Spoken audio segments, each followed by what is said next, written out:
नमस्कार। आज हम विश्व की सबसे प्राचीनतम सभ्यताओं में से एक हड़प्पा सभ्यता के बारे में जानने का प्रयास करेंगे। इस टॉपिक के अंतर्गत सबसे पहले हम इस सभ्यता के इंट्रोडक्शन को जानेंगे, साथ ही साथ इन लोकेशंस और मैप के थ्रू हड़प्पा के प्रमुख शहरों की जो लोकेशंस रही उनको जानने का प्रयास करेंगे। साथ ही आपको देखने को मिलेगा इस महानतम सभ्यता को खोजने व खोदने में किन किन विद्वानों का क्या क्या योगदान रहा, उसको हम डिटेल से जानेंगे। व साथ ही आपको देखने को मिलेगा कि इस सभ्यता की जो सबसे उत्कृष्ट इसका नगर विन्यास, उस पर आज हम विस्तार से चर्चा करने वाले हैं। सो चलिए चलते हैं और इसे डिटेल से जानते हैं।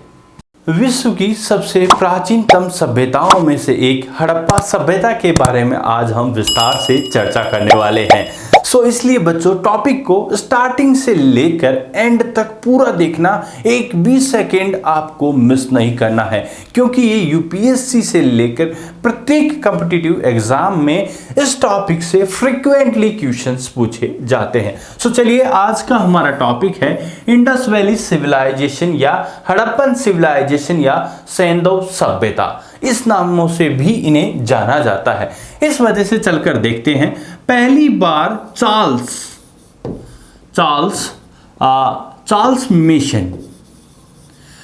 मेशन नामक महोदय हैं, वो इस सभ्यता के बारे में या यहाँ पर इस स्थान विशेष पर किसी प्रकार की सभ्यता होने के एविडेंस हमें देते हैं, और वो टाइम पीरियड था 1826 का। अभी तक इतने सटीक प्रमाण नहीं मिलते हैं। अब इनके बाद जो महोदय आते हैं उनका नाम है बच्चों एलेक्जेंडर कनिंघम भारत आते हैं और एक ब्रिटिश मैन के द्वारा उन्हें एक सील दी जाती है। अभी तक जो सील थी वो एक यहाँ पर इस प्रकार की थी, उस पर साइन वगैरह लिखे हुए थे, नीचे पिक्चर बनी हुई थी। इस वजह से ये पिक्टोरियल स्क्रिप्ट में लिखी हुई थी। अब ये जब सील देखते हैं महोदय और सील को टाइम पीरियड से कोरिलेट करने का प्रयास करते हैं, जिसमें असफल रहते हैं। इसका हमने अलग से वीडियो बनाया हुआ है, उसमें जाकर इनके कंफ्यूजन को आप समझ सकते हो। अब ये थे कौन? इस समय जो अलेक्जेंडर कनिंघम थे, डायरेक्टर जनरल ऑफ एएसआई थे। एएसआई का means archaeologic survey of India के डायरेक्टर जनरल के पद पर ये कार्यरत थे। जो फर्स्ट डायरेक्टर जनरल थे, हमेशा हर कॉम्पिटिटिव में पूछा जाता है ये क्वेश्चन, अच्छे से याद कर लीजिए। पहली बार जानकारी देने वाले चार्ल्स मेसन थे, लेकिन इनके बाद इनके जो बंधु आए, इनके बाद वाले किसके? एएसआई के डायरेक्टर जनरल के रूप में कौन? John Marshall. कौन आते हैं बच्चों? जॉन मार्शल महोदय आते हैं। मार्शल महोदय के निर्देशन में इस सभ्यता की खुदाई प्रारंभ होती है। द्वारा इस हड़प्पा नामक स्थल की खुदाई होती है और यहां से जितने भी एविडेंस मिले, इसी बेसिस पर पता चलता है कि विश्व की सबसे प्राचीनतम सभ्यताओं में से एक हड़प्पा सभ्यता भी रही थी, जिसे हम मेसोपोटामियन सिविलाइजेशन से कंपेयर करके भी देख सकते हैं। उन्हीं के पैरेलल ये सभ्यता रही होगी, जो यहाँ के एविडेंस, ट्रेड के एविडेंस के बेसिस पर हिस्टोरियन ऐसा बताते हैं। तो पहली बार जॉन मार्शल पूरे विश्व को इस सभ्यता से इंट्रोड्यूस करवाते हैं या पहचान करवाते हैं। पहली बार जो नाम दिया गया वो था इंडस वैली सिविलाइजेशन। क्या नाम दिया गया? जॉन मार्शल के द्वारा इंडस वैली सिविलाइजेशन। ये वाले महोदय जॉन मार्शल के द्वारा इंडस वैली सिविलाइजेशन नाम दिया गया। अब तक यहां तक पर देखा कि ये नाम जो इंडस वैली सिविलाइजेशन था वो जॉन मार्शल के द्वारा दिया गया था। ये बात क्लियर होती है। अब हम चलते हैं और देखते हैं, लेकिन ये जो नाम था इंडस वैली सिविलाइजेशन, इस पर आगे चलकर क्वेश्चन मार्क भी आता है। अब सर कैसे आता है क्वेश्चन मार्क? अभी तक जितनी भी, चाहे हड़प्पा हो, मोहेंजोदड़ो हो, या फिर चहुंदड़ो हो, सूतकांगेडोर हो, मांडा हो, ये सारी मोस्टली जो साइट थी या तो इंडस रिवर या इनकी सब इनकी ट्रिब्यूटरीज मीन्स सहायक नदियों के किनारे अवस्थित थी। तो इस वजह से तब तक तो किसी को कोई प्रॉब्लम नहीं हुई। लेकिन आगे चलकर जैसे राजस्थान कालीबंगा, हरियाणा में बनावली, मीठाथल, राखीगढ़ी, महाराष्ट्र दाइमाबाद, यहां पर जब खुदाइयां हुई तब जाकर लोगों ने क्वेश्चन मार्क उठाया। कहते हैं कि भाई साहब क्यों मान लें कि ये इंडस वैली सिविलाइजेशन है, क्योंकि ये ना तो इंडस रिवर के किनारे या इसकी सहायक नदियों के किनारे किसी के किनारे नहीं थी। तो फिर आगे चलकर जो जितने भी विद्वान थे वो केवल और केवल एक वर्ड पर एक मत हुए, वो था हड़प्पन सिविलाइजेशन। हड़प्पन सिविलाइजेशन इस वर्ड पर सहमत होते हैं और आगे चलकर केवल यही वर्ड यूज किया जाने लगा। ये भी यूज किया जाता है, लेकिन जो हड़प्पा स्थान जो पहली बार खोजा और खोदा गया उसी के नाम से आगे हमें इतिहासकारों ने वो लेना ज्यादा उचित समझा। अभी तक यहां तक हम चलते हैं। अब आगे चलकर बच्चों देखते हैं तो सबसे पहले हम 5W1H के आधार पर पूरे टॉपिक को समझने का प्रयास करेंगे, जिसमें सबसे पहले देते हैं व्हाट। तो it was an urban civilisation. कैसी सभ्यता थी? Urban civilisation. अर्बन मीन्स क्या होता है मानसिंह जी? मीन्स शहरी सभ्यता। शहरी तो शहर में क्या होता है? क्या खेती बाड़ी होती है? नहीं, यहां ट्रेड होता है। जो इसका जो इकोनॉमी है ट्रेड बेस्ड होता है शहर का। तो इस वजह से यहां ये नगरीय सभ्यता थी, एग्रीकल्चर होता था, नदियों के किनारे भी थी, लेकिन जो मोस्टली जो मेन बेस होता था वो इनका ट्रेड होता था। इस वजह से ये एक अर्बन सिविलाइजेशन थी। और सबसे ज्यादा यूपीएससी में पूछा गया है, इसको प्रथम नगरीकरण नाम दिया गया। क्या? First civilization. तो इस वजह से it was an first urban civilization in India. Okay, so अब ये बात हमारी क्लियर होती है कि ये पहली एक नगरीय सभ्यता थी। तो अब बात निकल कर आती है कहां पर थी। तो देखने को मिलेगा India, Pakistan and some sites in Afghanistan. ये मैप आपको दिखाई दे रहा है। ये मोस्टली जो इंडिया वाला हमारा क्षेत्र है हमारे देश का, तो ये वाला आपको समझ में आ गया। ये इंडिया हो गया, पहली बात ये हो गया। फिर दूसरा ये पाकिस्तान हो गया और तीसरा अफगानिस्तान। इन तीन देशों में इस सभ्यता का हमें विस्तार देखने को मिलता है। मोस्टली साइट्स इंडिया और पाकिस्तान में है, लेकिन तीन प्रमुख साइट जो हमने खोजी, जो हमको मिली एक्सकेवेशन के दौरान, वो थी सोर्तुगोई, मुंडीगाक और पठानी दबन। ये तीनों नाम बहुत अच्छे से याद रख लीजिएगा, क्योंकि हर बार यूपीएससी तक पूछा है, आपकी सीबीएसई में भी पूछेगा, बाकी हर जगह कॉम्पिटिटिव में पूछेगा। तीन प्रमुख साइट्स हड़प्पा सभ्यता की जो अफगानिस्तान में थी, सोर्तुगई, मुंडीगाक और पठानी दबंग थी। याद रख लीजिए बहुत अच्छे से। सो ये वाली साइट्स यहां पर थी। अब बाकी आगे चलकर जो अब आता है कि भाई साहब ये सभ्यता एग्जिस्ट कब करती थी, इसका टाइम पीरियड बताइए हमें। तो अगर जब जितने भी इतिहासकारों की बात माने, चाहे जॉन मार्शल हो, व्हीलर हो, या चाइल्ड हो, गोल्डन चाइल्ड के नाम से हो, या फिर अन्य जो महोदय डीपी अग्रवाल जी हो, तो इन सभी के आधार पर इन लोगों ने अपना अपना अलग अलग टाइम पीरियड बताया कि इस समय ये सभ्यता रही होगी। तो इसके लिए अपने अपने एविडेंस देते हैं। लेकिन अभी हम बेस बना रहे हैं एनसीईआरटी का। तो एनसीईआरटी जो हमें टाइम देता है वो 2600 BCE से लेकर 1900 BCE देता है। और आगे चलकर अगर हम कार्बन डेटिंग मेथड को बेस बनाकर देखें तो 2300 BCE से लेकर 1700 BCE टाइम हमें देखने को मिलता है। अब ये वाली बात भी हमारी यहाँ पर क्लियर हो जाती है। लेकिन इसी दौरान एक और बात देखने को मिलेगी। मानसिंह जी थोड़ा और अच्छे से हमें बता दीजिए कि इस सभ्यता में ये सारी चीजें तो आपने बता दी है। सो ये आपने क्या था, कहाँ थी और कब थी, ये सारी बता दी। अब हमें दिखा दीजिए नॉर्थ से साउथ, ईस्ट से वेस्ट भी, और थोड़ा और अच्छे से बता दीजिए। चलो हम और बढ़िया तरीके से देख लेते हैं कुछ पिक्चर्स, मैप और इन सभी की सहायता से। सो सबसे पहले हम देखते हैं कि ये सभ्यता अभी तो देखा किन किन कंट्रीज में थी, लेकिन अभी दिखाते हैं आपको कि ये पूरी की भरी पूरी सभ्यता 13 लाख वर्ग किलोमीटर में फैली हुई थी। 12,99,600 वर्ग किलोमीटर में स्प्रेड थी। हाँ, इतने बड़े क्षेत्र में।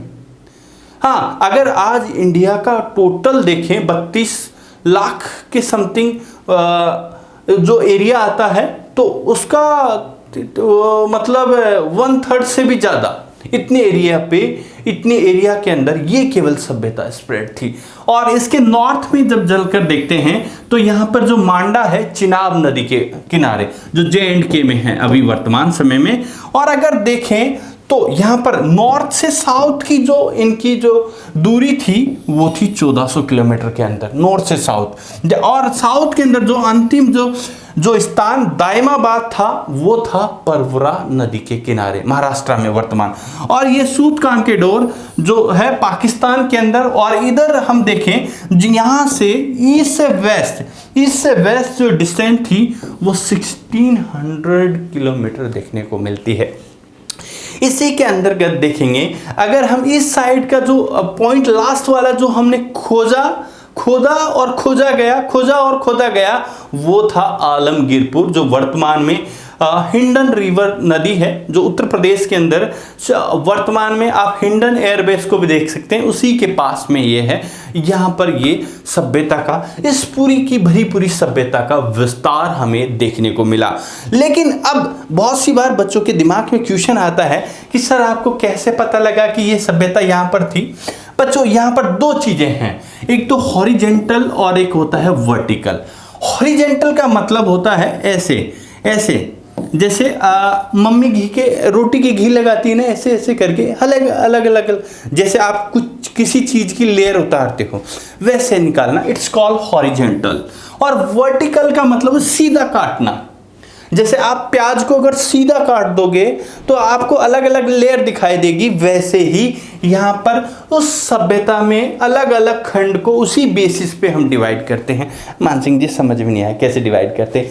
बच्चों, अब यहाँ पर देखो कि जैसे हमारी एज को भी देख ली, बचपन में हमारे जो कपड़े पहने जाते थे, हमारे द्वारा जो चीज़ें यूज की जाती थी वो अलग अलग रही।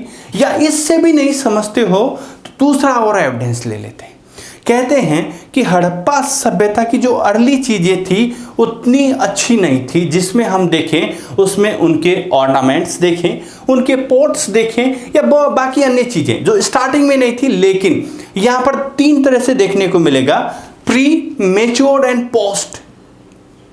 प्री की उतनी अच्छी बेस्ट चीज़ें नहीं होगी, लेकिन मैच्योर होते होते और बढ़िया चीज़ें निकल कर आएगी, चाहे मर्दभांड हो, उनके ऑर्नामेंट्स हो, चाहे उनके टूल्स हो, बहुत बेटर रहेंगी। लेकिन आगे चलकर उनमें थोड़ी गिरावट देखने को मिलती है। इस प्रकार का ये हमें यहाँ पर चीज़ें दिखेंगे। लेकिन अब ये बताइए कि सर हमें आप जब भी हड़प्पा सभ्यता को पढ़ाते हो या कुछ ऐसा करते हो तो उतना श्योरिटी के साथ नहीं कहते हो, क्योंकि बच्चों ये ध्यान रखिए कि मोती की माला की तरह एक एक मोती निकालकर, एक एक मोती से जब बहुत सारे मोती मिलकर एक माला बनाते हैं, वैसे ही इतिहासकार एक एक तथ्यों को मिलाकर इतिहास लिखता है। अब इतिहास लिखता है तो उसके पीछे एविडेंस होते हैं, और एविडेंस कहां से होंगे? जो चीजें उस साइड से मिलेगी। अब साइड से जो चीजें मिली उसी के बेसिस पे इतिहासकार इतिहास लिखता है। लेकिन प्रॉब्लम यहां पर था कि जो हड़प्पन स्क्रिप्ट थी वो पढ़ने में अभी तक नहीं आई, जिसे हम पिक्टोरियल स्क्रिप्ट के नाम से जानेंगे। इस वजह से बहुत सी जानकारियां को समझना अभी भी इतिहासकारों की पहुंच से बहुत दूर है, लेकिन एक दिन वो पढ़ने में आएगा। हाँ, जैसे आपने देखा होगा कि अशोक के इंस्क्रिप्शंस को पहली बार जेम्स प्रिंसेप के द्वारा 1837 में पढ़े गए, उसी प्रकार एक दिन इसमें भी हमें सफलता मिलेगी। लेकिन तब तक हमें बहुत चीजें हमारी नजर में धुंधली सी दिखाई देगी। सो ये वाली बातें यहाँ पर क्लियर होती है। अभी तक हमने जॉन मार्शल का जो इनके द्वारा जो कंट्रीब्यूशन किया गया भारत में हड़प्पा सभ्यता को लेकर, जो बहुत उत्कृष्ट रहा था, जिसमें ये आए हैं 1821 के समय इस सभ्यता को खोजने और खोदने में, दोनों में इनका बहुत बड़ा योगदान था। इस समय ये ASI archaeological survey of India के डायरेक्टर जनरल के रूप में इन्होंने काम किया, और इनके निर्देशन में हड़प्पा नामक स्थल की खुदाई होती है, जो रावी नदी के किनारे। रावी नदी के किनारे स्थित था। वर्तमान समय में मोंटगोमरी पाकिस्तान, यहाँ पर मोंटगोमरी पाकिस्तान नामक जगह पर ये स्थित है। वर्तमान समय में विभाजन के बाद ये पाकिस्तान के हिस्से में चला गया।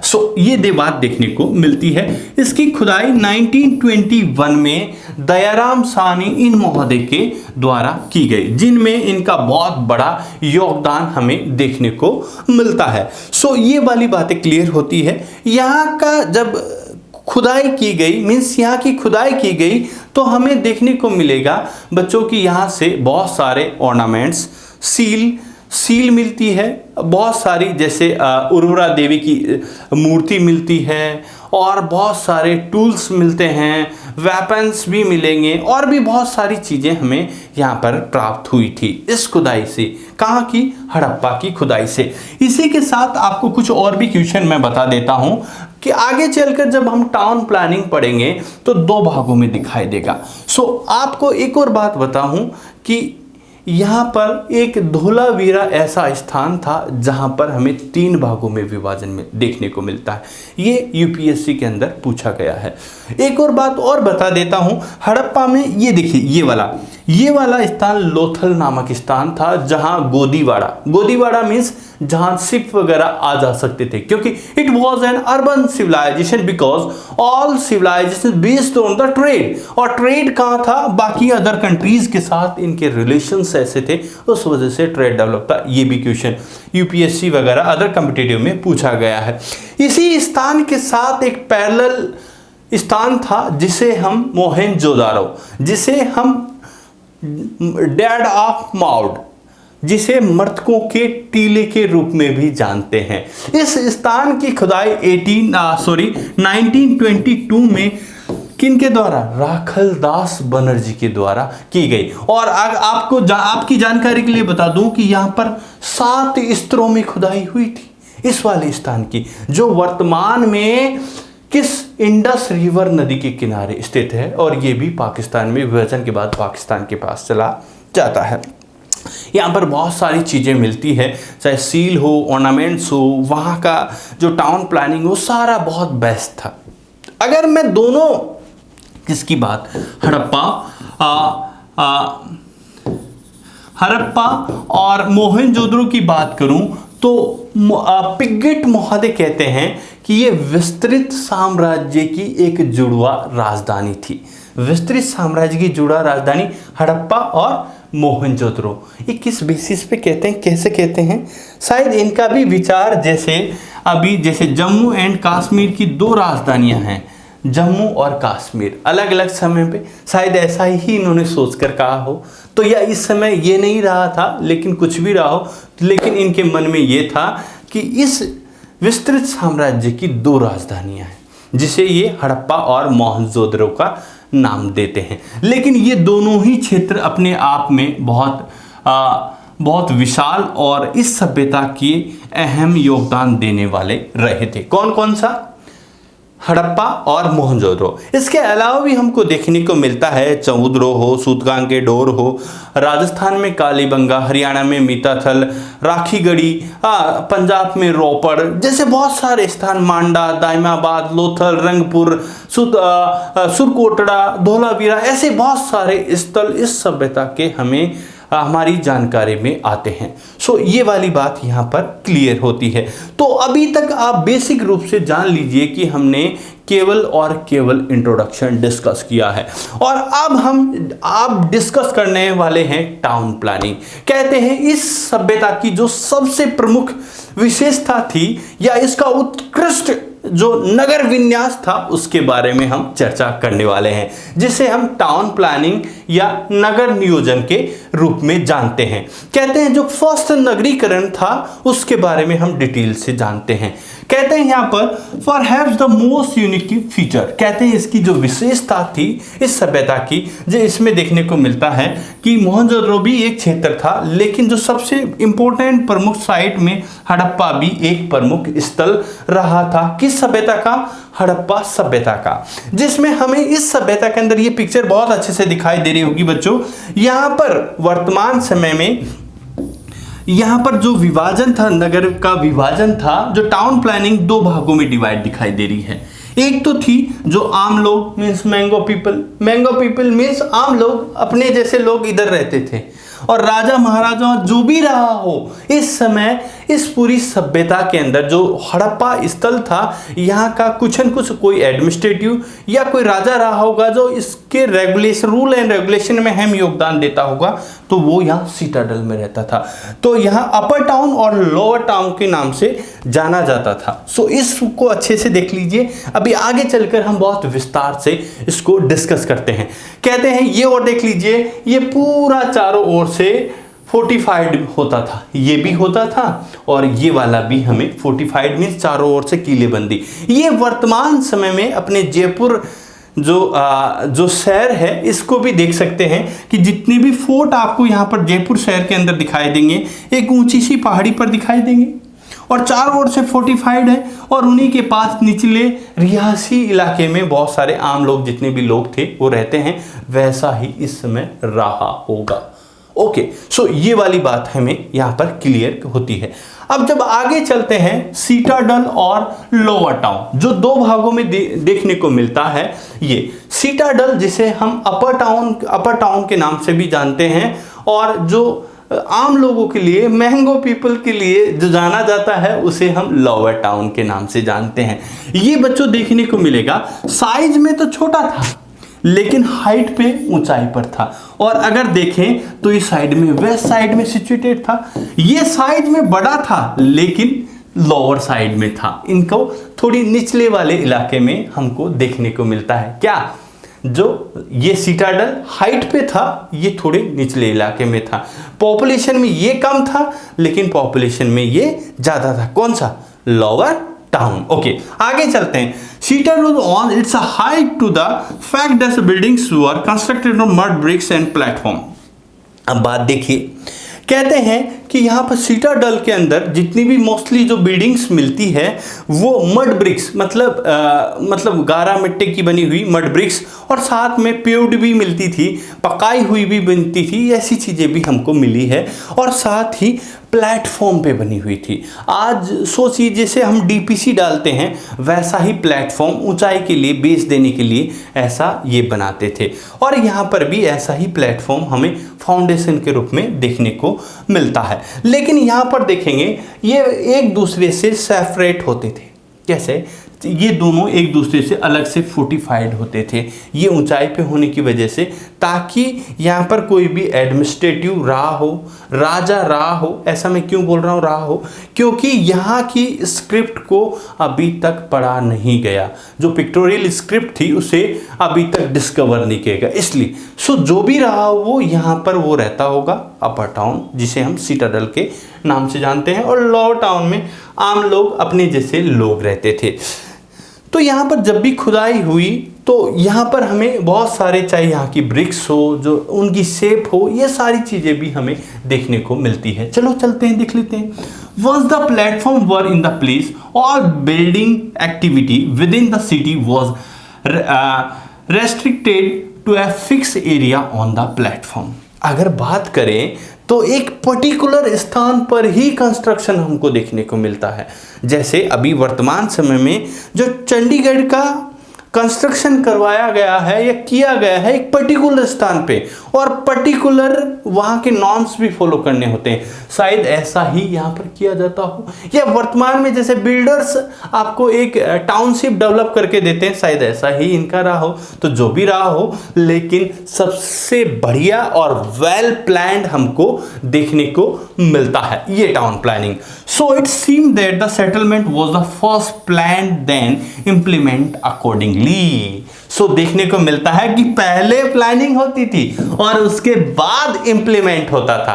मतलब वर्तमान समय में जैसे आर्किटेक्चर डिजाइन तैयार करता है, उसके बाद घर तैयार होता है कि नहीं होता है, वैसे ही हड़प्पा सभ्यता में भी हमें ये सारी चीजें देखने को मिलती है। Other sign plannings including bricks and sun-dried or bagged। So Harappa सभ्यता की जो ईंट का आकार देखें आप, ये वाली ब्रिक्स आप दिखाई दे रही है बच्चों, ये तो इसमें हम अगर रेशियो हम यहाँ देखें तो 7.5 इंटू आगे चलकर देखिए 15:30 का रेशियो हमें बहुत सारी जो मोस्टली ईंटों के अंदर देखना है। अगर हम फोर्टिफाइड इलाके की देखें जो शहर को चारों तरफ से कवर्ड करती थी, तो उसका 10:20:30 का रेशियो देखने को मिलता है। सो ये वाली भी बात देखने को मिलती है। और एक सबसे इंपॉर्टेंट बात आपको यहां पर डिजिट्स में दिखाई दे रहा है, जिसे आज कंप्यूटर जिस पैटर्न पे काम करता है, जिसे हम डेसिमल या दशमलव प्रणाली बोलते हैं, उसी प्रणाली पर यहां पर यूज होती थी। जिस कंप्यूटर को आज डिजाइन किया गया पूरे वर्ल्ड के अंदर, वो सिस्टम यहां पर यूज किया जाता था। देख लीजिए अच्छे से, और एक विशेष रेशियो के अंदर ये ईंटों को तैयार किया जाता था। ये और देख लीजिए, चाहे वो कच्ची ईंटों हो, चाहे धूप के अंदर उन्हें तैयार की हो, सुखाकर यूज की हो, या फिर उनको जलाकर पेव्ड ब्रिक जिसे बैक्ड या बोले, या वो तैयार की गई ईंटें हो, तो ये वाली चीजें भी हमें देखने को मिलती है, जिसे हम स्टैंडर्डाइज रेशियो भी बोल सकते हैं, जिसमें लेंथ से लेकर उनकी चौड़ाई से लेकर हाइट वगैरह सब कुछ हमें एक स्पेशल रेशियो में दिखाई देती है। अब इसके साथ साथ और भी देख लेते हैं। कहते हैं कि जैसे अभी मैंने चंडीगढ़ का नाम लिया, वैसे ही ये जो पूरी की पूरी जो टाउन प्लानिंग थी, हमें ग्रिड पैटर्न, कौन से वाले grid pattern, it's like a chess board की तरह फैली हुई थी। जैसे ये चेस बोर्ड दिखाई दे रहा है, वैसे एक पर्टिकुलर और विशेष प्लान और डिजाइन किया हुआ ये वाला हमें देखने को मिलता है। साथ ही साथ यहाँ की जो ड्रेनेज सिस्टम देखें, स्ट्रीट देखें, एक दूसरे को 90 डिग्री पर क्रॉस करते हुए दिखाई दे रही। ये वाला 90 एक दूसरे से स्ट्रीट एक दूसरे को क्रॉस कर रही है, और साथ में स्ट्रीट के पैरेलल आपको ड्रेनेज सिस्टम दिखाई देगा, और साथ ही साथ वो कवर्ड ड्रेनेज होगा, और स्ट्रीट में ही आपको पक्की सड़कें बनाने के भी एविडेंस यहां पर दिखाई देंगे। तो ये ऐसी भरी पूरी और उत्कृष्ट सभ्यता हमें हड़प्पा सभ्यता देखने को मिलती है। सो ये वाली बातें आपको यहां पर देखने को मिला। अभी चलते हैं, अभी तक तो हमने जनरलाइज करके ही देखा था, लेकिन अभी हम देखते हैं कि सीटाडल के अंदर क्या क्या चीजें मिलती है, और लोअर टाउन में क्या क्या मिलती है, और कहां पर क्या क्या एक्टिविटीज होती है, उन चीजों को भी हम देख लेते हैं। हड़प्पा सभ्यता के सीटाडल मीन्स अपर टाउन के अंदर जब चलकर देखते हैं, तो वहां पर हमें बहुत सारे स्ट्रक्चर्स दिखाई देंगे, जिसके अंदर warehouse, great park, rest house या असेंबली हॉल्स, ये 4 मेजर बिल्डिंग्स हमें दिखाई देती है, जो एक विशेष प्लेटफॉर्म पे कंस्ट्रक्ट या जिनका निर्माण किया गया था। सो इन्हीं को हम 1 बाय 1 डिस्कस कर लेते हैं। सबसे पहले हम ग्रेट पाथ देखते हैं। ग्रेट पाथ का जब डिस्कशन करेंगे, तो यहाँ पर बच्चों देखने को मिलेगा कि एक रेक्टेंगुलर शेप के अंदर ये बनाया हुआ था, जिसके अंदर यहाँ पर पेव्ड या बर्न ब्रिक का भी प्रयोग किया गया था। इसके अंतर्गत जब चलकर देखते हैं बच्चों, तो इसकी अगर मैं लेंथ की बात करूं, तो यहाँ आपको देखने को मिलेगा कि 39 फीट इसकी लेंथ, और 23 फीट इसकी चौड़ाई, और 8 फीट इसकी गहराई। दोबारा देख लीजिए, इसकी जो 39 फीट इसकी लेंथ आपको देखने को मिलेगी लंबाई, और 23 फीट चौड़ाई, और 8 फीट गहराई इसकी देखने को मिलती है। किसकी बच्चों? इस ग्रेट बाथ की देखने को मिलती है। इसके अंदर नॉर्थ और साउथ में सीढ़ियां इसके अंदर जाने और वापस बाहर आने के लिए भी बनाई गई थी। तो ये वाली चीजें भी हमें इस ग्रेट बाथ के अंदर देखने को मिलती है, जिसे यहाँ पर भी देख सकते हैं।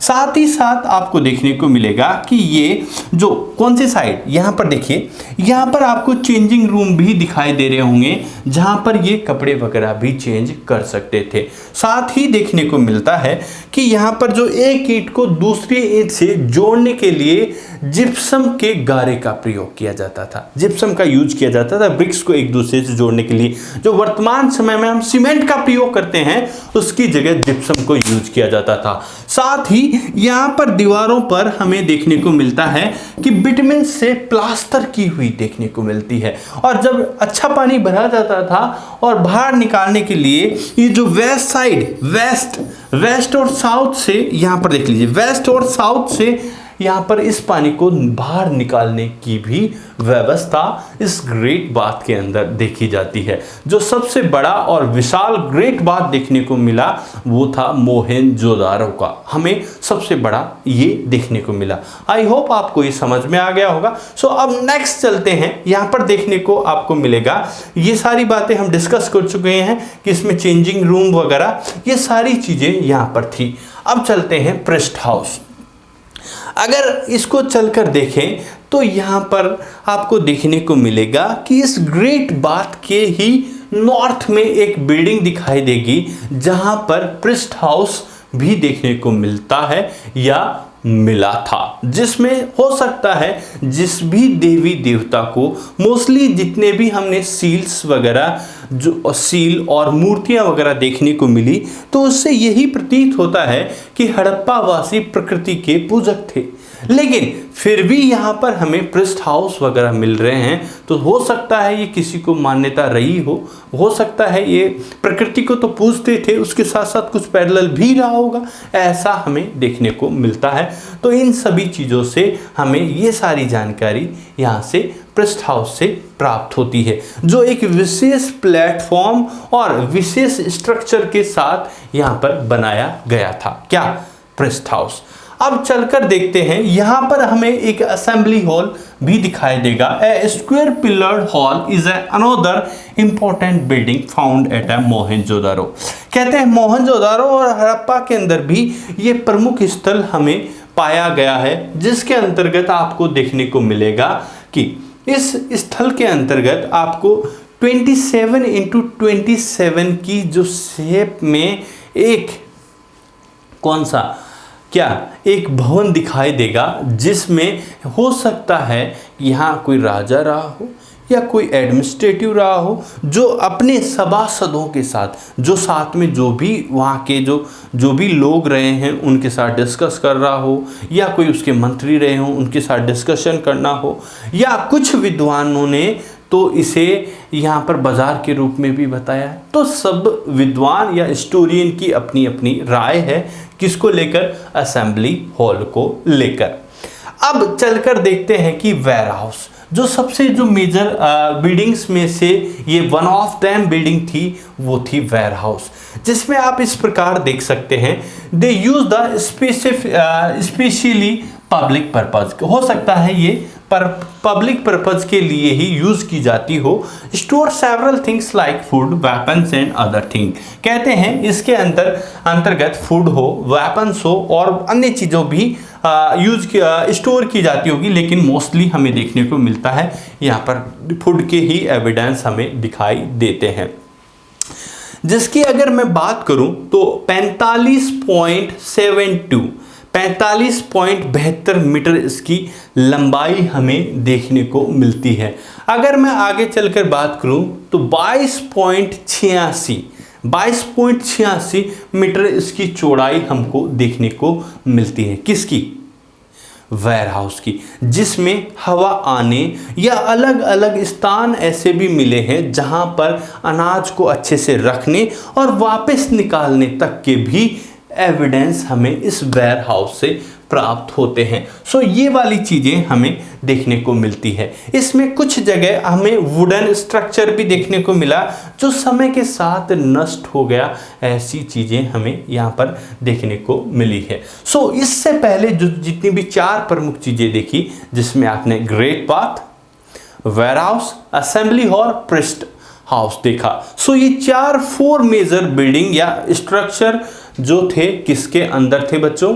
ये प्रमुख स्ट्रक्चर हमें देखने को मिले अपर टाउन या सिटाडल के अंदर। अब चलकर देखते हैं जिसे हम डोमेस्टिक आर्किटेक्चर या लोअर टाउन को देखते हैं, जो हालांकि उससे निचले स्थान पर था लेकिन पॉपुलेशन में बहुत लार्ज था।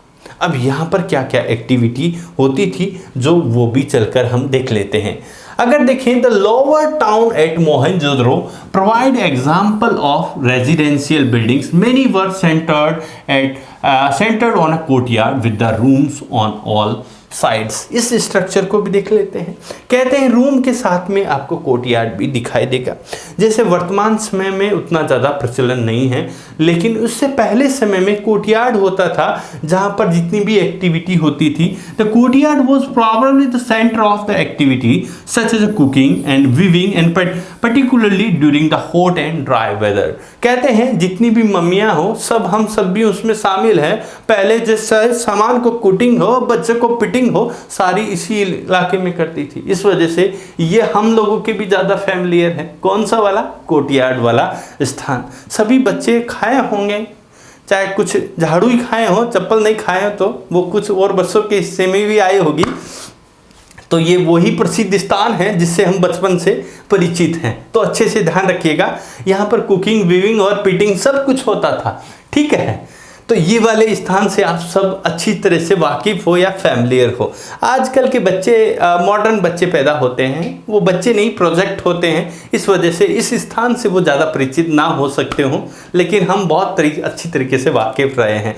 तो चलिए, ये सारी चीज़ें भी हमको देखने को मिलती हैं। साथ ही इन सभी बिल्डिंग्स के अंतर्गत जो ग्राउंड फ्लोर की जो बिल्डिंग्स थी उनके अंदर हमें विंडो के एविडेंस नहीं मिलते हैं।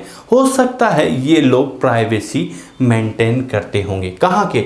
हड़प्पा वासी। सो ये वाली चीज़ें भी हमें यहाँ पर देखने को मिलती है। Beside the main entrance does not give a direct view of the interior of the courtyard. कहते हैं घर में जैसे ही आप एंटर होंगे तो आपको डायरेक्ट व्यू नहीं दिखाई देगा घर में क्या है। साथ में आपने देखा कि इस स्ट्रक्चर में एक साइड में कुआं भी दिखाई दे रहा होगा, साथ में बाथरूम भी होगा, और घर के जैसे ही घर के अंदर पास से एक नाली होगी और नाली से वो एग्जिट कर जाएगा पानी, गंदा पानी। और देखिए यहाँ पर मैं आपको बताना चाहूँ, ये वाला ग्रिड पैटर्न वैसा होता था जिसमें आप ध्यान से देखिए जो चेस्ट बेड के समान है। अब ये घर है, यहाँ से एक छोटी सी नाली से ये सारे जुड़े हुए थे घर, और घर से इन नालियों में आता, और यहाँ से एक पानी होके ये शहर के बाहर पूरा ड्रेनेज जो वाटर था, जो गंदा पानी, वो बाहर चला जाता था।